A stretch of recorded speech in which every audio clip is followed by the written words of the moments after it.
Tentang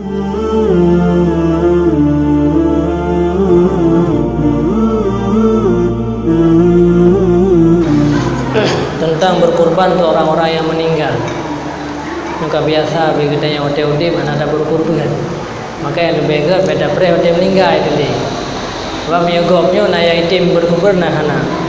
Ini dalam hukum fikih, dalam seluruh kita fikih dalam mazhab Syafi'i, Imam Syafi'i, nya mandu malah hana sunatkan berkorban bagi orang-orang mati. Bila tidak diwasiat. Jadi wa illam yusi. Jadi biasanya ji orang meninggalnya hana wasiat, maka hana je ke kurban adanya menurut pendapat yang kuat di dalam mazhab Syafi'i. Cuma ladumna orang bubuat nyana pendapat yang kita jawab adalah pendapat yang sangat dhaif katanya. Bahkan pendapatnya getula. Nah, jadi benar para ulama, benar sebagian ulama yang dithat yang berpendapat kepada boleh, tapi pendapatnya hana diitibar. Nah, jadi pendapat yang kuat bahwa hansah legitnya berkorban dengan orang yang meninggal bila tidak berwasiat. Nah, jadi beda pilih hotel meninggal itu. Jadi tak kurbannya beda preh buat gop. Maka segolong di kurban ke gop, le gop berasih dah kurban kerod. Lagi segolong sembayang gop berasih dah sembayang kerod. Sampai sembayang ke dah yang mana kira-kira. Jadi tidak sah.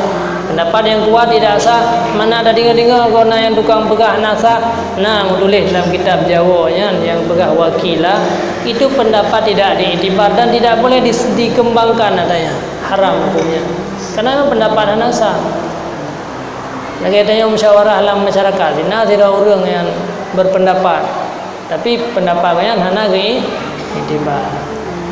Jadi pendapat yang kuat tidak sah apabila tidak diwasiat. Bahkan ini kamu jumpai khori nujo tiga je bandung. Akikah ke kurban khori nujo.